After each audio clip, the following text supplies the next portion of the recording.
네, 안녕하세요. 네, 한다면입니다. 자, 2010년 1월 기출문제를 풀어보도록 하겠습니다. 자, 볼게요. 자, 1번 문제입니다.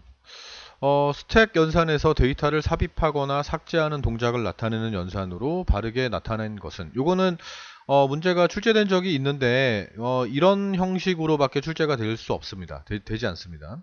그러니까 스택이 몇 주소니? 그럼 0주소요. 뭐 이런 식으로 문제가 출제가 되다가 요게 나왔는데, 이 스택이라는 거는 기억장치 중에서도 이렇게 커브로 돼 있는 방식이에요. 이렇게요. 그래서 자료를 이렇게 집어넣고 자료를 빼오는 방식을 지금 물어보는 거거든요. 그럼 자료를 집어넣는 동작을 우린 밀어넣는다 그래서 푸시라고 합니다. 푸시. 그러니까 저장한다라고도 합니다. 보통. 그리고 가져오는 거, 이렇게 쭉 빼오는 거를 팝이라고 합니다. 그래서 얘를 불러오기라고도 합니다. 로드, 불러오기라고도 합니다. 됐죠? 그래서 작업이 이렇게 쌓이죠? 얘가 1번으로 들어왔고요. 그 다음에 2번으로 들어왔어요. 근데 여기 들어와서 오래 있었던 게 제일 마지막에 나가게 되는 방식이죠. 그래서 어, first in, first out 방식이 아니고요. 얘는 뭐냐면 마지막에 들어온 게 나가는 방식입니다. 그래서 LIFO 방식이라고 보통 얘기합니다. 근데 우리는 그걸 잘 몰라도 상관은 없을 것 같은데 또 모르니까, 그죠? 또 낼 수 있잖아. 그러니까 알고 계시면 좋겠습니다. 다음 2번 문제입니다. MIMD가 멀티플 다중이죠. 인스트럭션 명령어 다중 데이터 구조를 갖는 게 뭐니? 그럼 이 중에서 다중 처리밖에 없어요. 그러니까 얘 같은 경우도 그냥 어렵게 내려고 막 고민을 한 거야. 그러면 이제 우리 같은 사람들은 도대체 뭐야? 이게 뭘 물어보는 거야? 뭐 배열 처리 이런 거 다 들어본 적도 없는 건데, 그럴 땐 여러분들이 많이 들어봤던 거를 답으로 찍는 게 훨씬 나아요. 물론 영어를 알고 계시면 풀 수 있겠죠. 그죠? 다중 처리를 얘기하는 거거든요. 다중 명령, 여러 개의 명령을 여러 개의 데이터를 처리한다, 뭐 이런 거를 말하는 거기 때문에 당연히 다중 처리인데, 잘 모르는 문제가 나왔고 영어를 봐도 잘 모르겠다 그러면 여러분이 배웠던 것들 중에 가장 많이 들어봤던 거를 골라주시는 게 좋아요. 찍는 방법입니다. 뭐 틀리면 어쩔 수 없고, 그죠? 네, 3번입니다. 논리적 주소에서 물리적 주소 또는 다른 논리적 주소로 번역하는 게 뭐니? 자, 얘도 배운 적은 없는 문제, 그죠? 자주 나오는 문제에서는 빠져 있는 문제를 말하는 거죠. 그래서 얘는 주소 바인딩이 정답입니다. 그러니까 논리적인 주소를 기계 주소로 바꾸거나 다른 논리적인 주소로 번역하는 게 뭐니? 그러면 주소 바인딩, 이렇게 이 용어에 대한 설명 자체가 얘고요. 적재라는 건 그냥 로드잖아. 로드. 그러니까 주기억 장치에서 보조 기억 장치에 있는 자료를 주기억 장치로 가져온다. 그래서 패치라고도 하잖아요. 알고 계시면 되고요. 매핑이라는 거는 가상 기억 장치예요. 가상 기억 장치에서 사용하는 방식인데요. 가상의 주소를 실제 주소로 변환하는 기능을 해요. 가상 메모리 아시죠? 그 보조 기억 장치 일부를 주기억 장치인 것처럼 사용하는 거잖아요. 그러니까 컴퓨터 입장에서는 보조 기억 장치이지만 주기억 장치인 거로 우리가 거짓말을 친 건데 믿어버리는 현상이잖아요. 그래서 그 가상의 주소를 만들어서 믿게 만드는 건데, 그걸 실제 주소로 변환해 주는 게 바로 매핑이라고 보시면 됩니다. 재배치는 리로케이션이라고 하죠. 말 그대로 다시 배치한다는 그런 얘기가 되겠습니다. 기억 장치에. 근데 이거는 좀 어려운 문제 중에 하나입니다. 틀렸을 확률이 높네요. 다음 4번입니다. 컴퓨터 중앙 처리 장치의 구성 부분에 해당되지 않는 겁니다. 주기억 장치, 보조기억 장치는 아니지. 보조기억 장치는 여러분 USB도 보조기억 장치야. USB 들고 다니면서 나 CPU 들고 다니네? 그러지 않잖아. 그죠? 말이 안 되잖아요. 로컬 디스크, 뭐 하드 디스크나 이런 것들이 다 보조기억 장치인데 이게 CPU라고 보면 안 되지. 정답은 3번이 되겠습니다. 다음요. 5번 문제입니다. 명령어의 주소부를 연산의 주소로 이용하고 있다. 오퍼랜드죠, 그죠? 그러니까 OP 코드가 있고 첫 번째 바이트에 오퍼랜드가 있는데, 여기에 있는 주소를 연산에 사용되는 값이 아니고 주소래. 여기가 지금 주소가 아니고 그 계산해야 되는 값이야. 그러면 즉시 주소일 확률이 높죠. 즉시 주소죠. 근데 연산에 해당하는 주소는 한 번만 간다는 얘기이기 때문에 직접 주소라고 골라주셔야 됩니다. 절대 주소는 기억 장치를 0, 1, 2, 3 순서대로 매긴 거. 0, 1, 2, 3, 16진수로 차례대로 매겨 나가는 방식을 절대 주소라고 하고요. 상대 주소라는 거는 그 오퍼랜드하고 프로그램 카운터를 더해서 계산하는 방식을 말하는 거죠. 약식 주소라고도 해요. 상대 주소, 인덱스 주소, 베이스 주소. 그러니까 계산에 의한 주소 지정 방식을 말하는 거죠. 간접 주소는 한 번 더 가면, 2번 이상 참조를 하게 되면 간접 주소라고 합니다. 다음요. 6번 인터럽트 발생 시에 인터럽트를 처리하고 원래 수행하고 있던 프로그램으로 되돌아가는 데 사용하는 레지스터가 뭐니? 바로 스택입니다. 스택에 관련된 문제들이 출제되는 게 딱 세 가지 정도죠. 그죠? 푸시하고 팝, 그리고 영주소, 다음에 인터럽트 발생 시 돌아가는 주소. 얘는 프로그램 카운터죠. 다음에 수행할 명령의 번지, 메모리 버퍼 레지스터, 임시 메모리. 이거는 PSW라는 게 CPU 상태를 나타내는 워드를 말합니다. 다음 7번입니다. 다음 가장 관계 있는 장치가 뭐지? 산. 가운데 글자가 산자, 또 보수기.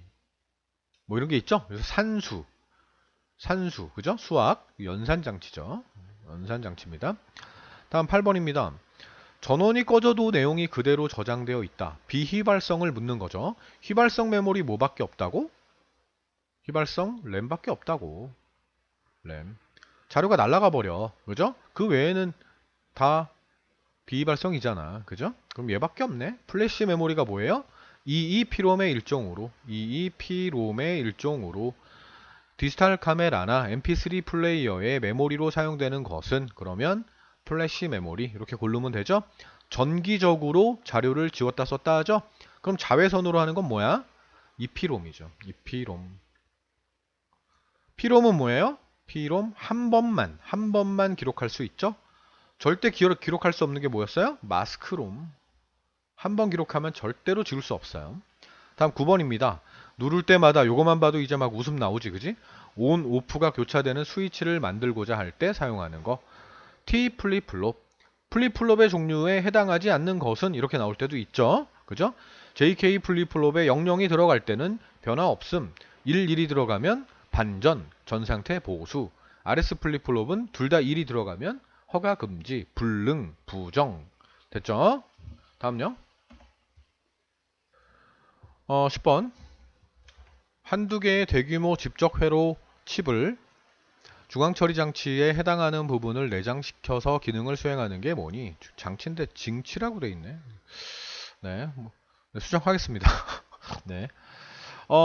레지스터는 그냥 기억 장치예요. 그래서 어떤 프로그램을 실행한다라고 보기는 어렵죠. 그냥 메모리이기 때문에. 컴파일러 언어 번역기고 소프트웨어는 그냥 일반적으로 소프트웨어, 프로그램을 말하는 거죠. 마이크로 프로세서를 말합니다. 예.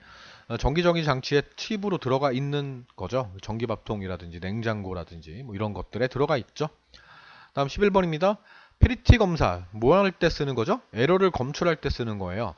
정보 표현의 여유 단위가 아니라 에러를 검출하기 위한 코드로서 에러를 검출할 수 있지만 수정을 할 수 없다. 뭐 이런 특징들이 암기돼 있어야 돼. 여러분들은 아시겠죠? 지금 옳은 걸 찾으래요. 기수야 기수, 기억이네. 기억, 니은, 디귿, 기억이 몇 번째 있어? 첫 번째 있네. 그럼 홀수잖아. 그죠? 짝수가 아니고 홀수예요. 기수는 1비트의 수가 1비트의 수가 홀수가 되도록 하는 겁니다. 그러니까 1인 거. 네. 두 비트가 동시에 에러가 발생하면 검출이 불가능합니다. 페리티 비트의 단점입니다. 우수는 짝수입니다. 우수. 가나다라마바사 세보면 하나, 둘, 셋, 넷, 다여, 일곱, 8번째야 또. 8번째 있어. 그러니까 짝수예요. 코드의 여분의 비트를 검사 비트로 첨가하여 착오를 검출하는 방법이다. 이거는 뭐 추가된 거죠. 그죠? 추가된 게 아니고 페리티 비트의 그 정의라고 보시면 되겠네요. 다음 12번 문제입니다. 다음 게이트에 입력 A와 B에 대한 설명으로 옳은 거예요. A하고 B가 입력되는데 A에 뭐 1, B에 1 이렇게 써 있지도 않아. 그냥 들어갔어. 그러면 이게 AND네? AND예요. AND는 논리합, 논리곱. 논리곱이에요. 곱하기란 얘기잖아. 그럼 A 곱하기 B가 답인데 맨 끝에 이 똥이 묻어 있네. 그죠? 이 동그라미가 뭐라고? 낫이라고. 낫이니까 낫을 이렇게 쳐줘야지. 그죠? 그럼 얘가 어떻게 돼요? 각각 부정한다 그랬잖아요. 각각 부정하고 곱하기는 더하기로 바꾼다. 됐습니까? 그걸 찾으면 돼요. 자, 이렇게. 그러니까 그러니까 리얼하게 얘가 답이 이렇게 답으로 보기에 있는 경우가 있고, 없으면 이거 하세요. 이거 드모르간 정리하시라고. 괜히 코카콜라하고 삐따뽕 뭐 이런 거 무엇이 뭐 하지 말라고. 아시겠죠? 다음 13번 정말 어처구니 없었던 문제입니다. 이게 당시에 참 왜 이런 문제가 나왔니? 라고 욕을 했던 문제 중에 하나입니다. 자, 요거는 뭐 잘 몰라도 돼요. 카르노맵이라는 게 있는데 여러분들 그 기능사 수준은 아니기 때문에 풀이 방법만 좀 설명을 드려보겠습니다. 일단 A, B가 있고 A, C가 있어요. 그러니까 A라는 건 있네. 물론 A 바지만. 그리고 B하고 C를 각각 갖고 있고요. 얘는 A가 없어. A가 없고 B, C, D를 갖고 있네. 그럼 이걸 어떻게 하시냐면 참.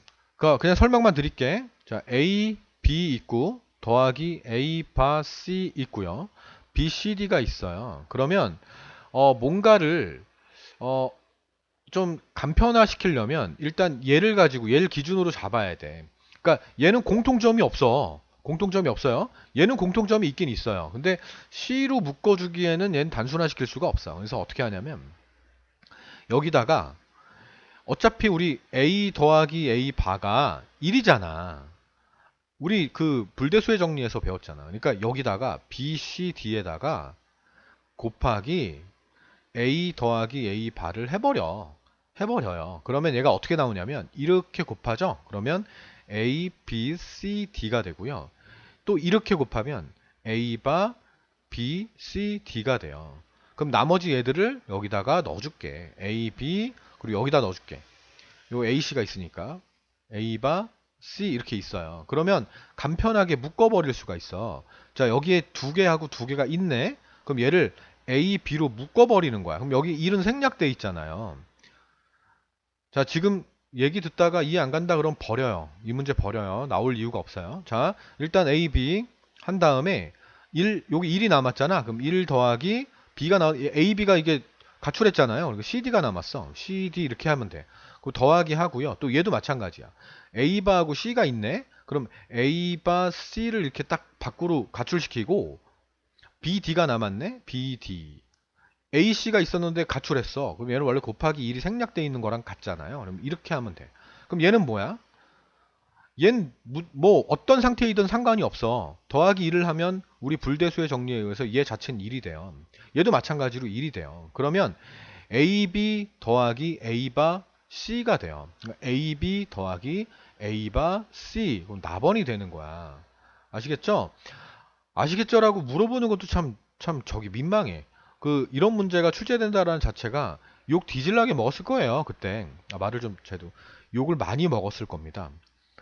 항의를 많이 했었을 거예요. 저도 요 당시에 참 벌써 몇 년 전이에요. 벌써 한 10년이 넘었죠. 그죠? 10년 그때 당시에 고등학생들 이 문제 맞히는 애들 별로 없었고요. 설명을 해줘도 이해하는 애들은 뭐 물론 공부 잘하는 애들이 있었기 때문에 되게 이해하는 애들도 물론 있었는데 평범한 애들은 이해를 못하는 경우가 있어서 가지고 버리라고 했어요. 야 버려. 그랬었는데 저는 또 강의를 하는 입장에서 그럴 수 없으니까.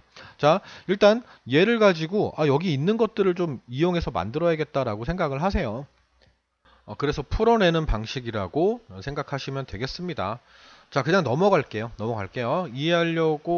이해되시는 분들은 정말 베리 굿. 베리 굿. 근데 이해 안 가셔도 저희 학원생들 같은 경우 이해 안 가. 선생님 너무 어려워요. 그러면 나한테 물어봐. 근데 한 번 더 설명해 줄게. 근데 그래도 모르겠어요. 그러면 버리자. 아시겠죠? 다음 14번입니다. 기계어의 오퍼랜드에 주로 어떤 내용이 들어있는가? 이게 뭘 이런 문제가 나와야지. 얼마나 아름다워. 그죠? 마음 편하잖아. 오피코드와 오퍼랜드가 있는데 오퍼랜드에 뭐가 있어요? 어드레스가 있잖아. 주소. 됐죠? 나머지 뭐 볼 것도 없잖아요. 다음 15번입니다. 컴퓨터의 채널이 어디에 위치하냐 이거 가끔 나오는 문제거든요. 그러니까 주기억 장치와 입출력 장치 사이에 위치해서 입출력 장치를 제어하는 역할을 합니다. 그러니까 CPU의 제어 장치가 명령을 내리는 거예요. 제어 장치가 채널한테 위임을 해버려. 그러면 이제 CPU는 입출력 장치에 대해서 신경을 끄고 다른 일들을 하는 거지. 그럼 이제 채널이라는 애가 계속 주기억 장치와 입출력 장치 사이에서 자꾸 왔다 갔다 하는 거야. 야 이거 처리할래? 막 이렇게 왔다 갔다 하는 거지. 다음 16번입니다. 한 번에 1비트씩만 변화하기 때문에 기계적인 동작을 통하는 적합한 코드가 뭐냐. 그러니까 한 번에 1비트씩 변하는 코드가 여기 해밍 코드라는 건 말이 안 돼. 대신 말도 안 돼요. 그 에러 검출과 정정이 가능한 코드를 말하잖아요. 그러니까 얘는 답이 될 수 없고, 가중 코드라는 것도 사실 그 자리가 어떤 값으로 돼 있다라는 얘기가 되거든요. 그러니까 뭐 01, 010 여기 있어요. 1의 자리, 2의 자리, 4의 자리 이런 것들을 이제 가중치 코드라고 하고 8421 코드라고도 보통 얘기하거든요. 그러니까 답이 될 수 없어. 그러니까 1비트씩 변화하는 게 아니거든.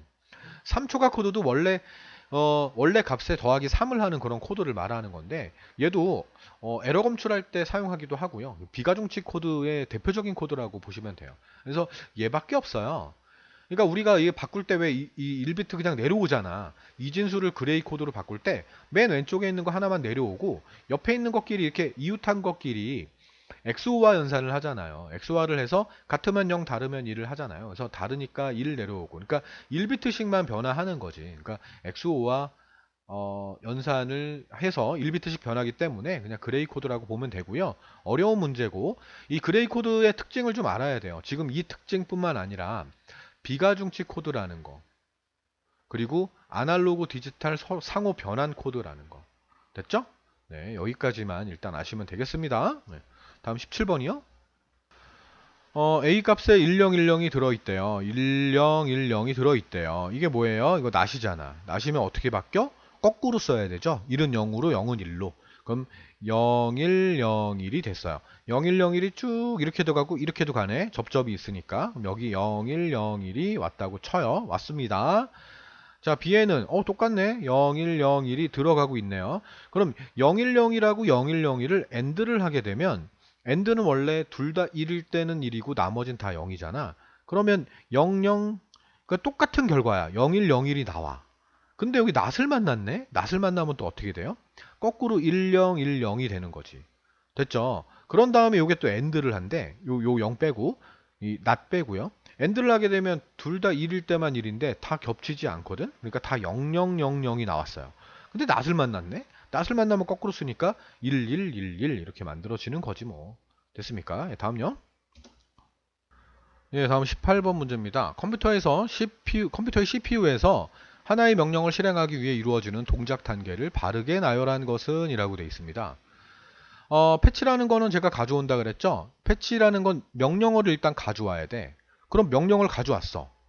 그 명령어가 어떤 건지를 알아야 될 거 아니야? 그럼 그 명령어를 해독해야 돼요. 그죠? 그러니까 디코딩 단계가 필요합니다. 뭐야 이거? 가번이겠네? 아, 밑에도 있구나. 밑에도 똑같네요. 자, 명령어를 가져오고 명령을 해독한 다음에 바로 읽기 쓰기를 하지는 않죠. 명령어가 해독됐으면 명령을 실행해야 될 거 아니야. 그죠? 그런 다음에 읽기 쓰기 단계가 들어가는 거지. 그러니까 불러오고 나서 해독을 한 다음에 명령을 실행하고 라이트백을 해야죠. 나번이죠.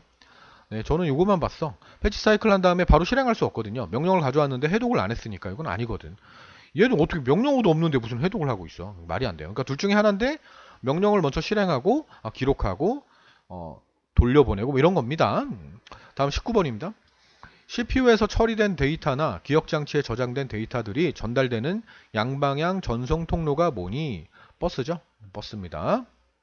뭐 이렇게 출제가 되기도 하죠. 이 용어 자체가 버스에 대한 설명이기 때문에 이렇게 나오기도 하고, 버스의 종류는 데이터 버스가 있어요. 자료 버스라고도 하죠. 그리고 제어 버스가 있어요. 제어. 그리고 주소 버스, 어드레스 버스가 있어요. 그러니까 다음 중 버스의 종류에 해당하지 않는 것은 이라고 나올 수가 있어요. 대제주, 데이터, 제주도. 그죠? 제주도, D. 이렇게. 네, 제주도. 그게 있습니다. ALU라는 거는 연산 장치를 말하는 거고요. 뭐 램의 종류를 말하는 거고, 모듈이라는 건 모듈은 조그만 프로그램을 말하는데 모르셔도 상관은 없어요. 다음 20번입니다. 아까 설명드렸네. 약식 주소에 대한 설명에 해당하는 거네. 해당하는 거. 계산에 의한 주소잖아. 그럼 라번이잖아요. 약식 주소라는 거는 간단한 계산으로 주소를 알아낸다라는 얘기가 되죠. 그래서 주소 표현 방식에 여러분이 했던 거 말고, 그러니까 오퍼랜드에 있는 값이 실제 그 값입니다. 그럼 즉시 주소. 한 번만 갑니다. 그럼 직접 주소. 두 번 이상 갑니다. 간접 주소. 그거 말고 그 계산을 해야 돼요. 이 오퍼랜드에 있는 값과 프로그램 카운터를 계산하면 상대 주소, 인덱스 레지스터라는 거를 더해서 실제 주소를 구하게 되면 인덱스 주소, 책인 주소, 베이스 레지스터라는 게 있거든요. 걔를 하면 베이스 주소 이렇게 있다는 거죠. 얘가 다 계산에 의한 주소 지정 방식인데 얘를 약식 주소라고 한다는 거예요. 네, 됐습니다. 다음 21번입니다. SQL문에서 오더바이라는 건 정렬입니다. 그래서 정렬이란 말은 다 들어갔네. 그리고 가산점을 가지고 이 D가 뭐냐면 이게 ASC 먼저 할게요. ASC가 A를 이렇게 써볼게. ASC. 자, 이렇게 올라가죠? 이렇게 쓱 올라가는 개념이잖아. 그럼 오름차순이야. 오름차순. ASC는 오름차순이야. DESC는 뚝 떨어지는 거야. 뚝. 내림차순 정렬이에요. 아시겠습니까? 자, 그러면 가산점은 오름차순이 아니에요. 가산점은 내림차순이고 사원번호는 오름차순이 되겠네? 그럼 21번에 나번이 된다는 거지. 됐습니까? 아, 얼마나 아름답습니까? 그죠? 아싸. 되게 쉽습니다. 제주도. 기억하세요. 다음에 SQL 명령에서 디스팅크트, 영어학원 아닙니다. 발음 정확하지 않아요. 디스팅크트, 얘는 중복되지 않게, 그러니까 중복을 제거한다라는 얘기입니다. 그래서 중복되지 않게, 또 여러 가지가 있었죠. 리스트릭트, 뭐였어? 리스트릭트가 참조 중이면 제거하지 않는다. 아시겠습니까? 알아야 돼요. 필기에서 자주 나오잖아. 필기만 나올까? 실기에서도 나온다니까. 네. 정답은 1번입니다. 다음 23번. 계속 반복되는 문제. DBMS의 필수 기능에 해당하지 않는 것은 정조제. 이렇게만 외우면 되잖아. 정의어, 조작어, 제어. 연산 기능이 아니에요. 정조제입니다. 네, 다음요. 24번 문제입니다. 프레젠테이션을 구성하는 내용을 하나의 화면 단위래. 화면 단위면 뭐라고? 슬라이드라고. 슬라이드. 또는 쪽이라고. 쪽. 셀은 엑셀이죠. 스프레드시트에서 행과 열이 교차되는 사각형, 최소 입력 단위를 말하죠. 시나리오는 흐름을 기획한 거, 프레젠테이션에서 흐름을 기획. 매크로는 엑셀에서 반복적인 작업을 하는 거. 다음 25번입니다. 스프레드시트의 주요 기능과 거리가 먼 것은 문서 작성하시는 분들 있어요. 엑셀 가지고 양식 같은 거 만들고 자동 계산 당연히 할 수 있고 차트 만들 수 있어요. 전자출판은 좀 애매하지 않을까? 그죠? 전자출판은 거기 뭐 인터넷 책 같은 건데, 그죠? 예. 거기에 동영상 음악 들어가고 막 그럴 텐데 그걸 엑셀로 만들었다는 말은 들어본 적도 없잖아요. 그죠? 미련한 짓이고. 예. 말이 안 됩니다. 26번입니다. 프레젠테이션을 사용하기에 적합하지 않은 게 뭐니? 발표할 때 쓰잖아, 얘가. PPT잖아요. 너 PPT 해왔니? 뭐 이렇게 물어보기도 하잖아요. 그죠? 상품을 선전할 때도 쓰잖아요. 나 이거 보고 빵 터진 거야. 강의 자료, 할 수 있죠. 내가 이 인강 강의 하려고 이거 지금 뭘로 내가 찍고 있을 것 같아요? 엑셀로 찍고 있을까, 지금 내가 이거? 프레젠테이션, 파워포인트로 찍고 있어요. 지금 이 강의. 예. 독후감 쓰기 말이 안 되잖아. 그죠? 한글로 쓰라고. 네. 27번입니다. 테이블을 제거할 때, 테이블 제거, 테이블 생성 크리에이트, 테이블 삭제 드롭 테이블, 테이블 구조 변경 얼터 테이블. 그래서 이 두 가지는 DDL이죠. 정의어. 그죠? delete from where. 이거는 DML 조작어죠. 뷰 가상의 테이블을 말하는 거예요. 뭐 정의어, 조작어 이런 게 아니라. 아시겠죠? 26번입니다. 이거네 딱 보면 개논문을 생각하면 되네. 이런 개논문. 됐습니까? 그러니까 개, 라, 논, 다, 나. 라다나가 있는 거. 라다나. 그러네. 라다나 여기 있네. 라다마. 라번밖에 없겠네. 그죠? 개논물. 이런 개논물. 네, 됐습니까? 분석하고 구현하는 게 제일, 분석이 처음일 거 아니야. 뭐 설계하는데 뭐 분석도 안 하고 설계를 해? 막 할 수 있나? 말도 안 되잖아. 그죠? 다 한 다음에 나중에 구현을 하는 거고. 30번까지만 일단 하겠습니다. 다음 29번입니다. 왜 4개? 얼마나 아름답습니까? 이게 참. 그죠? 왜 4개? 스키마의 종류가 아닌 것은 스키마는 데이터베이스의 구조를 논리적으로 정의한 것을 말합니다. 그래서 외부 스키마, 내부 스키마, 개념 스키마가 있습니다. 상세한 설명은 정보처리 기능사 실기를 하실 때 그때 아주 자세하게 설명을 드릴 겁니다. 지금은 필기 합격이 중요하거든요. 그래서 왜 4개? 이렇게만 기억하면 됩니다. 30번입니다. 금방 얘기했어. 정의어. 어디 있어? 드롭 얼터를 빼버리면 되잖아. 정의어가 해당하는 거야 또. 얼마나 아름답니? 없네. 드롭하고 얼터 테이블은 없네요. 크리에이트 테이블 생성입니다. 업데이트인데 이거 오타예요. 제가 수정해 놨습니다. 네. 업데이트 set where, delete from where 뭐 이런 것들. 네. 이런 것들은 DDL에 해당하지는 않습니다. DML이죠. 그죠? 네, 여기까지 하겠습니다. 여기까지 해서 20문제를 훨씬 많이 맞췄으면, 뭐 30개 다 맞추라고 하지 않습니다. 한 24개, 24개, 25개? 요 정도만 맞춰도 안정권에 들어갑니다. 네, 다음 시간에 뵐게요. 수고하셨습니다.